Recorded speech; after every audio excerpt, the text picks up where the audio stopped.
Hola, bienvenido al Radar del Fraude. Mi nombre es Giancarlo Berrocal. El día de hoy vamos a presentar el segundo reporte anual del fraude al consumidor. Así que no se pierda este reporte a continuación en el Radar del Fraude.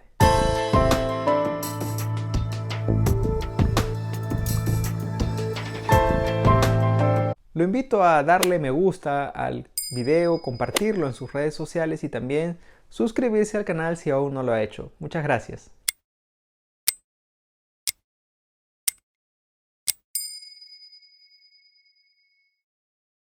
Según el reporte de la Cámara Federal de Comercio, el monto de pérdida por fraude en el 2022 ascendió a alrededor de 8.800 millones de dólares. De forma similar, si vemos el reporte, por ejemplo, del IC3 del FBI, nos dice que este monto ascendió a 10.300 millones de dólares, que representa un incremento de alrededor del 40% si lo comparamos, por ejemplo, al año pasado.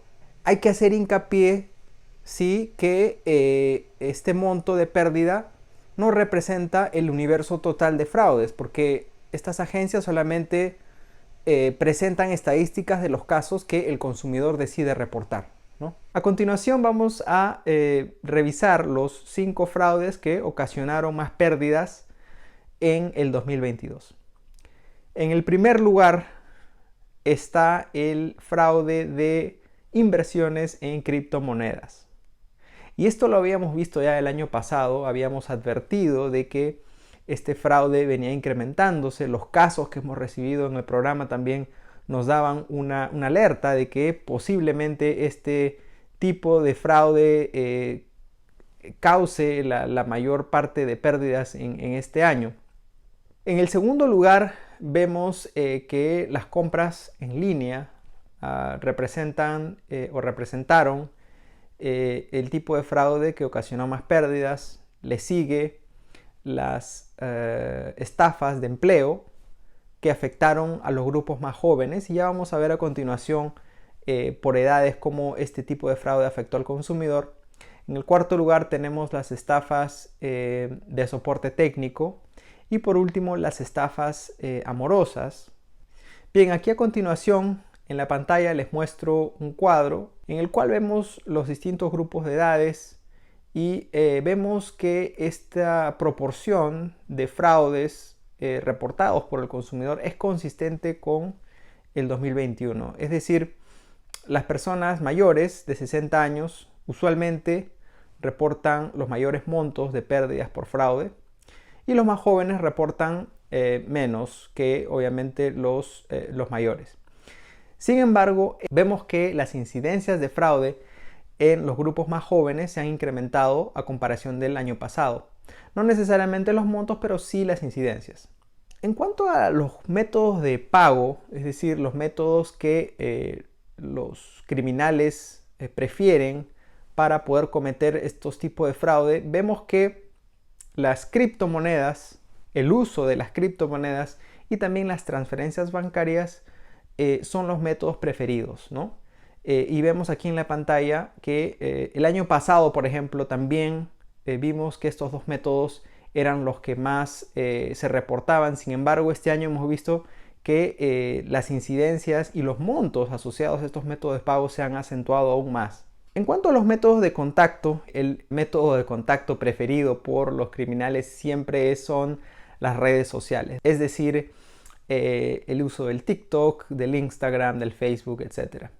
Como ya habíamos conversado, estos métodos siempre son más fáciles de explotar y también hay mucha suplantación de identidad dentro de este método, ¿no?, de contacto. Como segundo lugar tenemos las páginas web y también las aplicaciones, ¿no?, que es consistente con las estadísticas del año pasado. Por último tenemos un cuadro adicional que muestra las estadísticas del fraude en la región, en Latinoamérica específicamente. Y vemos que los tipos, en el primer cuadro, los tipos, por ejemplo, de estafas que se reportan en Latinoamérica son muy consistentes a los que se reportan en Estados Unidos y en Canadá. Las compras en línea, ¿no? El tipo de estafa que generó más pérdidas en el 2022.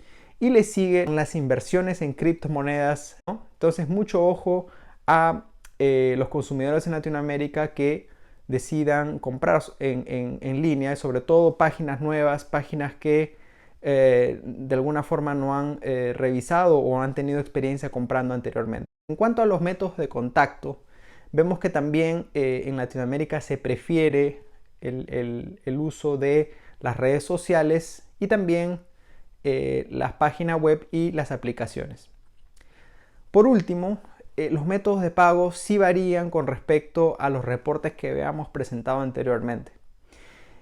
En Latinoamérica, el uso de criptomonedas es aún mayor en los casos de fraude que hemos podido revisar, y también las tarjetas de crédito son el segundo método preferido por los cibercriminales. Lamentablemente hay muchos vacíos legales en cuanto a la protección del consumidor en Latinoamérica, que termina usualmente absorbiendo estas pérdidas por fraude. Entonces vemos que el cibercriminal, a comparación por ejemplo de otras regiones como Estados Unidos o Canadá, prefiere las tarjetas de crédito a por ejemplo las transferencias bancarias.